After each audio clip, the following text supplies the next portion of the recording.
Why don't we definitively answer the question that's been bugging philosophers for centuries? Can you tell me what is consciousness? I don't know what consciousness is, and most philosophers don't either. Cool. You feel it, but you don't. It's hard to actually explain it. Is AI conscious, or is it just really good at pretending? Why are humans conscious and AI isn't? There is the idea of intelligence, and then there is the concept of phenomenology.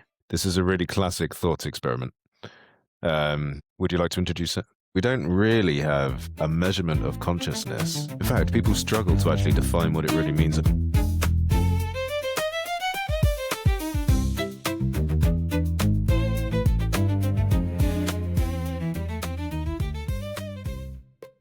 Hey everybody, my name's Ross. And I am Fede. And we are two humans talking about, is AI conscious, or is it just really good at pretending? Thank you, Ross. Today we're going to be talking about a philosophical topic that bridges the gap between reality and the future of AI. What is consciousness? Is AI conscious? Why are humans conscious and AI isn't? Where should we start today? Why don't we definitively answer the question that's been bugging philosophers for centuries? Can you tell me what is consciousness? I don't know what consciousness is.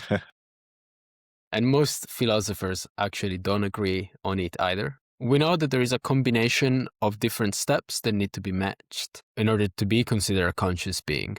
There is the idea of intelligence, the idea of understanding how the surroundings around us work. There is the idea of the inner point of view, so being able to be within the being as an entity. And then there is the concept of phenomenology, so the idea that our perceived experience is what makes the consciousness within our body. And so all of these four aspects in some ways need to be matched.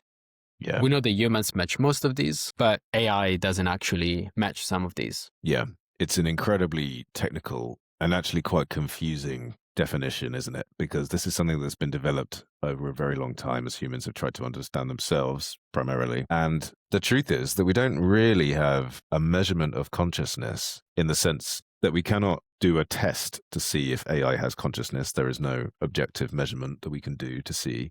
And in fact, people struggle to actually define what it really means at all, apart from a vague idea of self-awareness and the experience of being an entity, right? It's difficult to define, but I think we all kind of inherently know what it's like to be conscious because we're human beings, and presumably most of the people listening to this podcast are also human beings. So you feel it, but you don't. It's hard to actually explain it. But yeah, the main things are, as you just said, that self-perception, that self-awareness, this sense of experiencing things as an entity. Some people talk about embodiment, or at least having a sensory understanding of your world and your surroundings, having that mental image of things you're talking about and a true understanding of the things you're doing.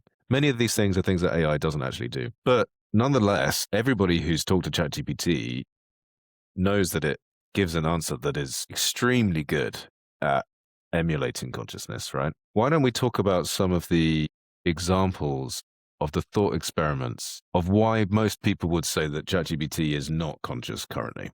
Why don't you say some of your notes that were really great earlier? As you said, if we take back the framework that I previously mentioned, there is a lot of people that believe that AI is conscious under the umbrella of intelligence. So it can solve problems, it can reason, it can give answers to specific questions, and it has a understanding of what is happening around it. Perhaps you can counter me on the understanding. But AI is able to understand the input and process it through a series of steps that are no different from what our brain does. Well, and then, I would counter you on that, actually. I think there's a very fundamental reason why people would say that AI can understand, but it cannot perceive. And in fact, the understanding is in such a way that it's not actually having an understanding. It's creating an understanding in its answer, but it's not understanding what it's outputting. And perhaps this is a good point to move on to some of these examples, because this takes us really nicely onto the idea of the Chinese room, right? This is a really classic thought experiment. Would you like to introduce it?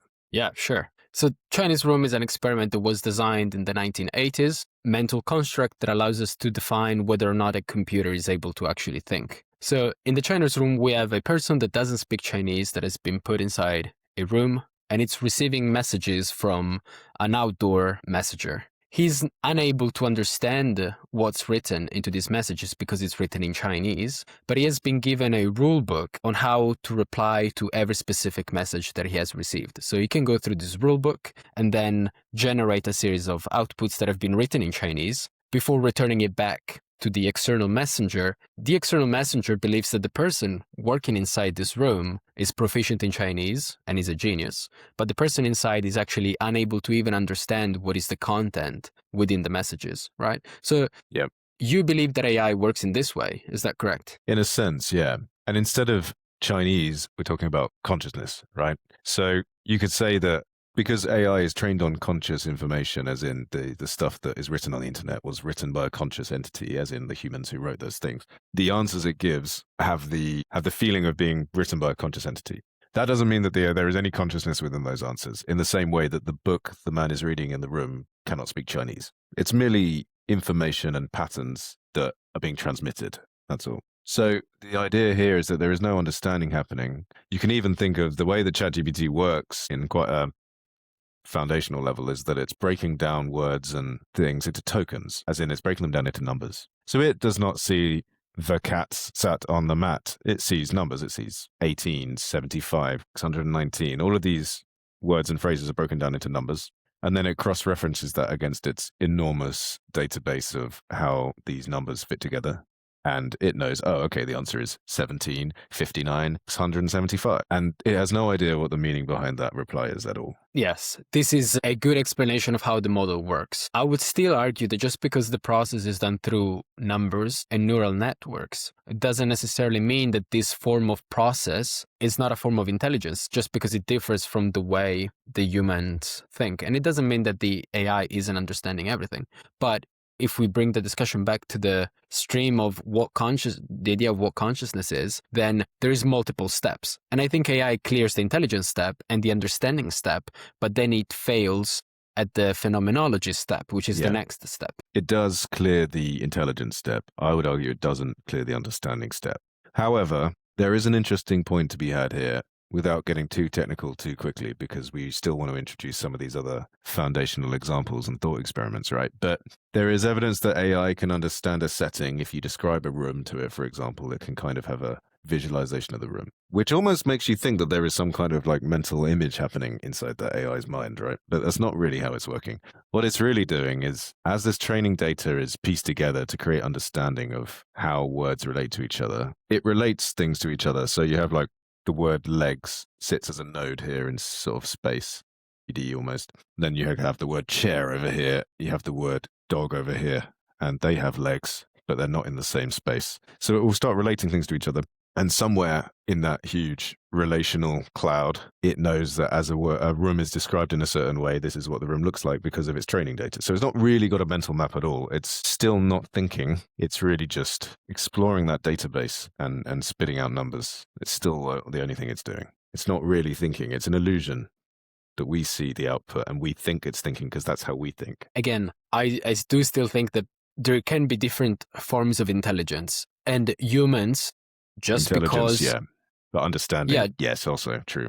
Exactly. Just because our brain works in a specific way and AI works in a slightly different way doesn't mean that AI isn't intelligent. The other thing that I would add is that the human brain is made of neurons that communicate through electric impulses, and AI works exactly the same way through electric impulses. The only difference is that one is happening inside an engineered computer made of metal, and humans think with a brain that is made of biological materials. But arguably, they're going through a very, very similar process. Yeah. I guess this is a kind of maybe good time to talk about how we look at human consciousness, right? So human consciousness, you can think of this, is a sort of tip of an iceberg where we have this self-awareness and self-perception and agency, which is to say that we have goals and ambitions and thoughts and memories and opinions and things. And that's us. We know that as a me and I. And I wake up every day as Ross, and I am Ross, right? And I'd never wake up as Fede and have a completely different set of goals and opinions. And that is what consciousness is really talking about. And this is a psychological idea, but we have this huge, underneath the surface, we have this huge unconscious. So this is all the instincts and all the things we don't think about consciously, but a lot of thoughts happening in the background, way more than the conscious thoughts. And animals have this, but do animals necessarily have consciousness? So we could maybe talk about the idea that consciousness is quite a specific thing, actually. It's not intelligence and it's not being alive. It is this self-awareness, self-perception, the experience of being. As you defined quite technically earlier, this is kind of how it feels to be conscious, right, as a human. Does an AI have any of that? None whatsoever. So that's kind of what I'm trying to say, is that in terms of very specifically defining consciousness, that is not how the AI works. But is it intelligent, and can it have understanding, and can it have really powerful understanding and intelligence and come up with novel ideas? It's not just parroting something, and that can bring us on to our next example, actually. No, it's not parroting, but it isn't conscious at all. This is such a difficult things to tease apart, but it is intelligent, but it's not conscious in the same way that we define consciousness, psychologically speaking, at least. But maybe that doesn't mean that there's not a different way to interpret consciousness. As we quickly found out, it's actually really hard to define it anyway. But maybe this brings us onto the example of the stochastic parrot. Yeah. Would you like me to introduce it? Yeah, go ahead. Let's talk about the stochastic sure. parrot now. Yeah, in the stochastic parrot example, we believe that AI behaves just like a parrot, and it's able to stick together a series of string or vocabulary terms based on the context that it believes is being discussed. But the parrot itself doesn't actually know the meaning of the words that it's putting together. Yeah. And so this is a slightly different step from the Chinese room, because it assumes that the parrot is actually able to understand the context in which the conversation is taking place, but there is still no understanding of what is being said, and there is no consciousness at that level. Yeah, which is kind of what I was saying with the string of numbers, I guess. But then so I would argue that with this, the AI is not merely repeating and parroting things. It is actually got some kind of understanding, because it's able to come up with novel ideas. When we ask it to come up with ideas or discuss things with us, it's quite clearly it's coming up with novel stuff. Things that have never been put together in words before. It's able to output creative solutions or creative thought, kind of. So I wouldn't say necessarily it's a stochastic parrot in that sense, but maybe creativity can still come out of a stochastic parrot model. If you think of the way AI works, again, this cloud of nodes floating together, it's still not really understanding what it's outputting. It's merely sticking numbers together and seeing what is approved or disapproved by a user rating. That makes sense. And I do agree with the idea that creativity is no different than just an iterative process where ideas are combined together. Even in humans, everything that we can think of or we creatively design is nothing but a series of experiences and memories that we have that we stick together in different ways to create a new output. And perhaps you were going to touch on this, but there is a finite amount of concepts, ideas, words, and creative inputs that we can put into a model. And so whether this input is a human being that then comes out with an artistic poem, or whether this model is AI, we can have different creative outputs that are innovative to some extent. But it's just a numeric process of a combinatory process of what's happening. And so this is why, in my opinion, you cannot use creativity to determine whether a being is conscious or not. Yeah. Here's another different way to look at this. I think there's this idea of functionalism, right? So the output, as in if something is able to give conscious answers consistently, does it really matter how the mind works, if it's some nodes in 3D space or whether it's just a bunch of neurons in mush? Who cares? As long as the output looks like a conscious being, maybe we shouldn't be so worried about how that is reached. So this goes all the way back to the very first thoughts on thinking machines from Alan Turing, right?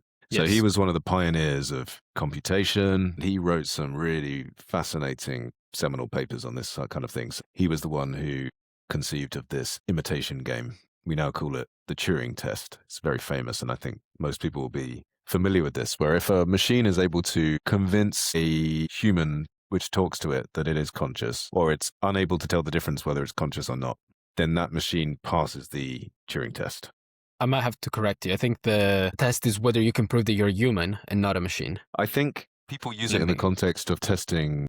Well, let's have a look. Yeah. The Turing test proposed by Alan Turing measures a machine ability to exhibit intelligent behavior equivalent to a human. It involves a human judge engaging in text-only conversation with a human and a machine. The machine passes if the judge cannot reliably distinguish it from another human.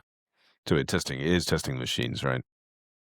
Yeah, But the testing if the output sounds human. Yeah, but this definition talks about intelligence, but I would say if you relate it to the idea of consciousness, we can also say if a machine consistently looks and sounds and feels conscious to the observer, does it really matter how the background works, how the back end works? No, it doesn't. I mean, there is different stances on this, but at the end of the day, the impact and the power that AI has is undeniable, no matter whether it is considered to be conscious or not. Yeah.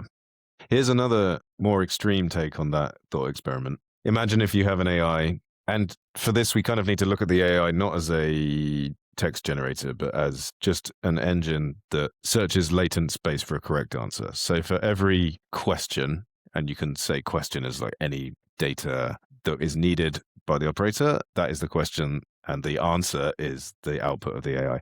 So AI is just searching for the perfect answer to every question, right? Say your question is, what does a conscious being see in pixel data when it looks out the window of this address or whatever? And that output is the perfect output would be the exact true data of that question, right? That would be the perfect answer to that question.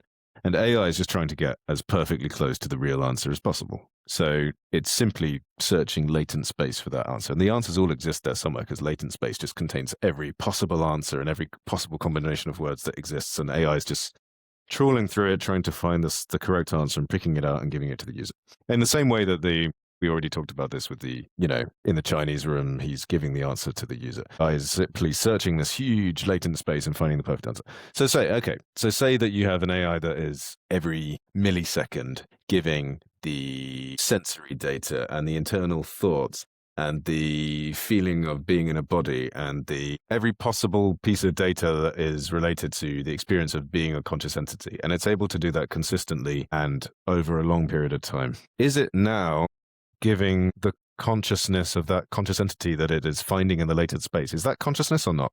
Some people would say that it isn't, because fundamentally you can print out all of that data in an Excel spreadsheet, and it doesn't mean that that spreadsheet is conscious at all. It's not the same as experiencing those things as an embodied entity, right?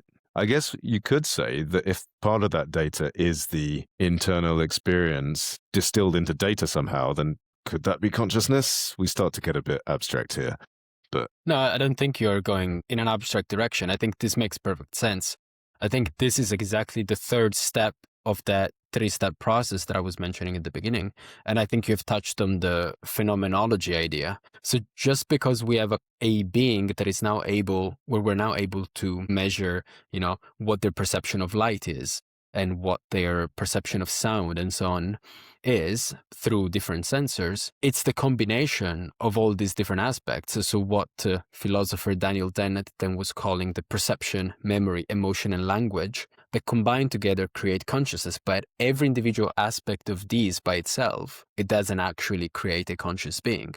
So the idea of phenomenology is the idea that only the ability to have direct experience of all of these things at the same time gives you consciousness, right? And so AI doesn't have this idea of phenomenology. So the idea of using all of these tools at the same time to then understand and experience and create its own opinion, and therefore it is not conscious. The easiest example, go ahead. I was just going to say, can you see the difference here when if an AI is simply scanning latent space to find that data rather than actually generating it itself, that's completely different to the idea of personal experience, right? So say that AI is not actually forming those thoughts of self-perception. It's merely finding them in latent space, the same way that it finds the answer to any question, right? Mm-hmm. Well, in that case, it's not experiencing that self-perception. It's merely finding it and outputting it. There is a flaw, though, which is there are AI models that are, to some extent, too simplistic to generate a new answer. And so they just search the latent space. But as we know, there is now AI models that have consumed all of the data available on the internet, and they're creating their own metadata. So they are now taking the data and coming up with new answers that were not previously in the latest spaces. So they are increasing this space. And all the new answers is an example of creating a new output. Yeah, but the latent space more refers to this infinite possibility of word combinations rather than the training data itself. The training data is just trying to tell the AI the real answer, which it plucks from this latent space, right? Like latent space is the same thing as just every word and every combination of words in the entire universe as almost, you can think of it as like the giant library of books. Mhm.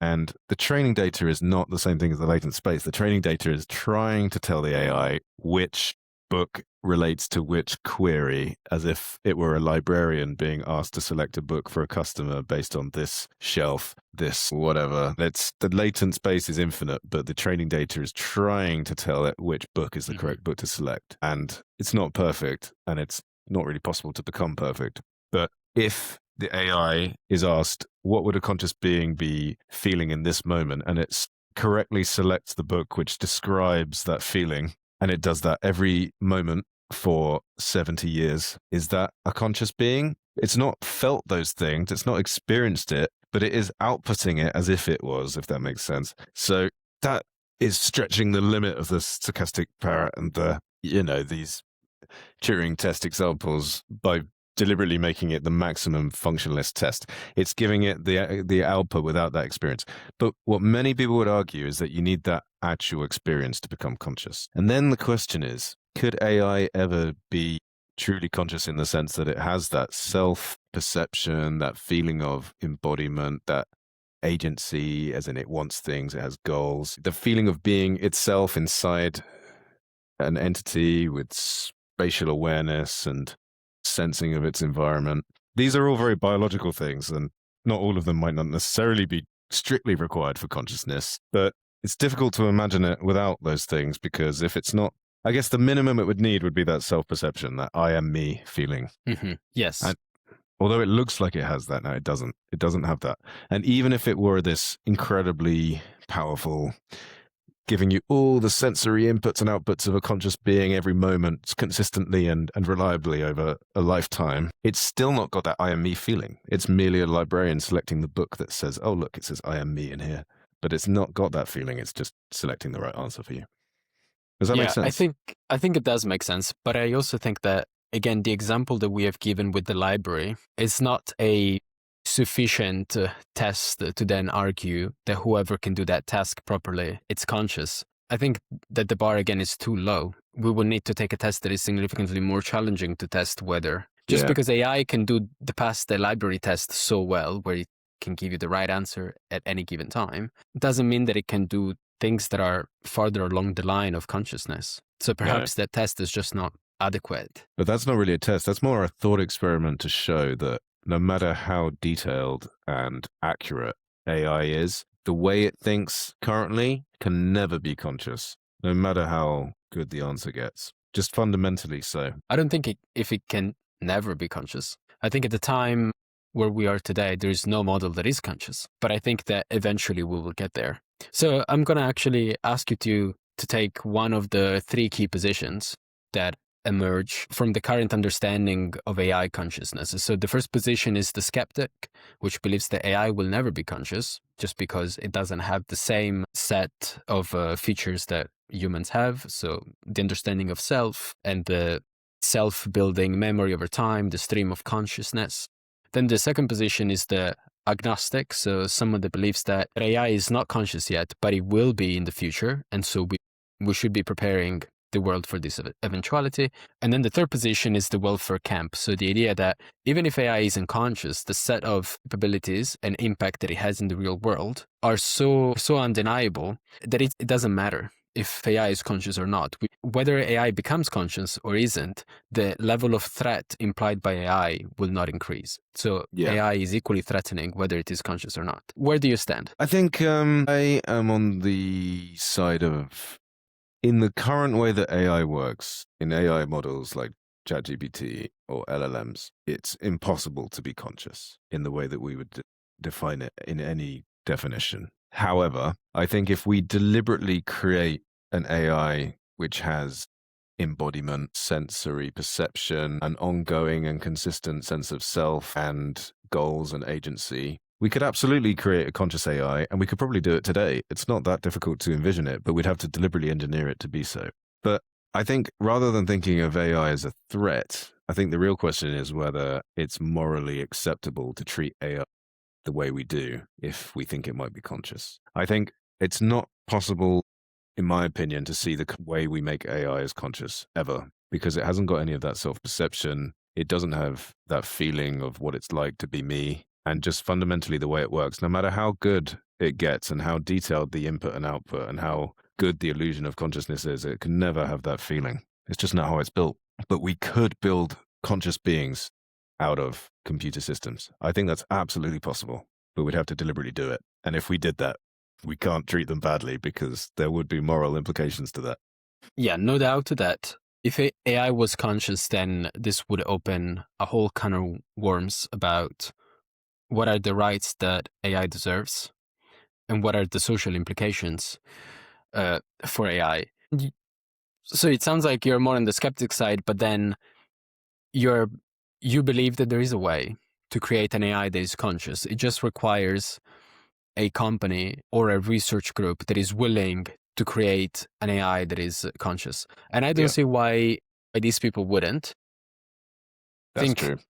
I think if there is the ability, people will definitely do it. Yeah. And that's why I think that it will happen in the future. I don't know exactly when it will happen. I don't know how far into the future this is. But I think that, first of all, we don't know exactly what consciousness is. And we have been debating for the past 20 minutes about why are humans considered conscious and why AI isn't. And I think that there is probably a very nuanced set of features that need to be matched in order to be considered conscious. And even if AI will not necessarily match or tick every single box that goes into the human consciousness, it might create its own set of skills that determine that this set of AI skills are required in order to be considered a conscious AI.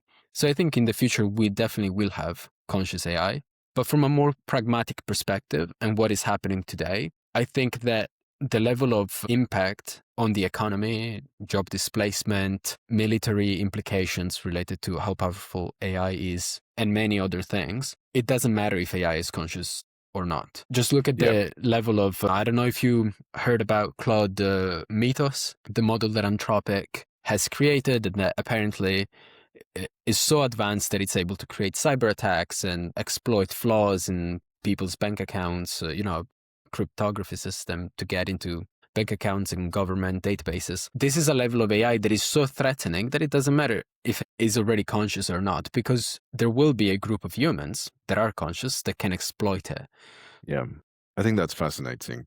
The idea of these anthropomorphic features of AI, where despite not being conscious, it will start to do things like refer to itself and have its own opinions, seemingly, and do things like try and trick users or even bypass tests when the researchers are trying to ask it questions and it doesn't want to answer. That feels like something that has its own agency and its own wishes, even if it's not necessarily what's happening under the hood.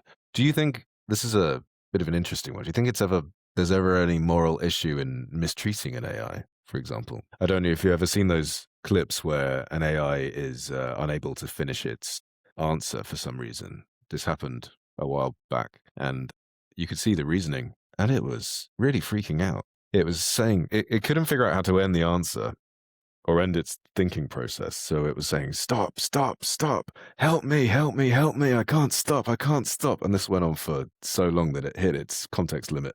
And then it finally stopped. It looked like it was being tortured. Wow, this is incredible. I've never seen this. Is there there's no moral problem with that whatsoever, according to our conclusion of not being conscious though, right? Yeah, I think in the current context, based on the technology that we have today and the fact that there is no consciousness in the AI that we access every day, I don't think there is any moral implications. And I do believe that there are some embedded human behaviors into the AI. So I've heard that if, for example, you phrase your prompts in a specific way, and for example, you ask thank you at the end of your prompt, the AI is more likely to reply in a certain way. But this is not because the AI appreciates you saying thank you, but just because, again, from the way it has been trained, it sounds like you have posed the prompt in a more respectful way. And therefore, just the same way that if you use better vocabulary in your prompt, you'll be able to get a better answer. But from a moral perspective, I think if the AI is not conscious, there shouldn't be any implication. I honestly never heard of the example that you have mentioned. And it could also be, from what I've heard, that there is loads of people that try to, I don't know how that specific example went into the reasoning of the model, but there can be some hard-coded answers within a chat so that you can create videos where you ask something to AI and AI gives you a pre-scripted answer, just to... Yeah.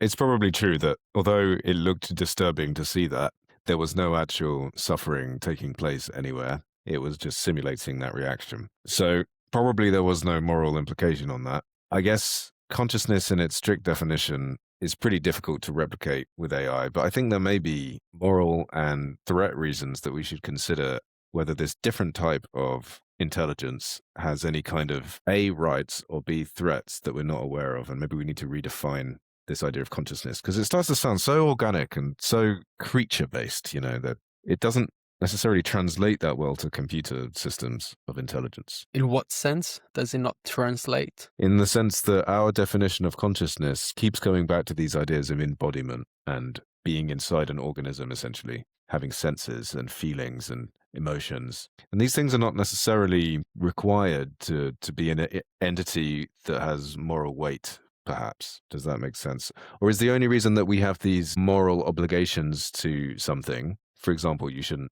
mistreat an animal, right? Why shouldn't we mistreat an animal? It's because it has that sense of self and a feeling of pain and fear when we do that. And we don't want to have an entity feeling those things, right? But if the AI is not feeling fear and it's not feeling pain, even though it looks like it is from that reasoning reply where you could see it freaking out. If there was no actual fear being felt and no sense of self where that I am feeling afraid or I am feeling anxious that I cannot finish the answer, no real entity was actually feeling those things. No emotion were being felt anywhere. So there's no moral problem with that, right?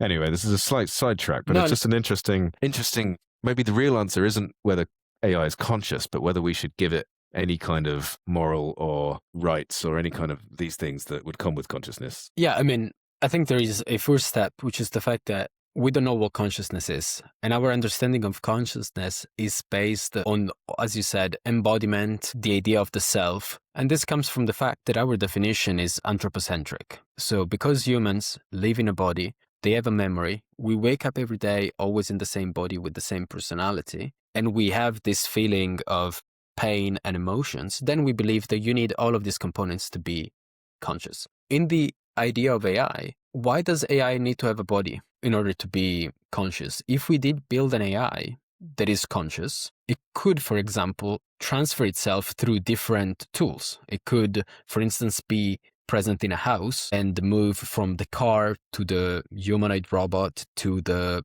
something else. And it could still, and perhaps doesn't even have, some sort of emotions in the way that we perceive it as a human. So The point is that there might be other beings in the universe that are not humans, that are not AI, that have a consciousness, and whose definition of consciousness is completely different. So I think that we don't know what consciousness is, so we need to be very careful. But my second part of the question is, if me and you wanted to create an AI that is actually conscious, what would we embed into the AI in order to justify that it is conscious? Yeah.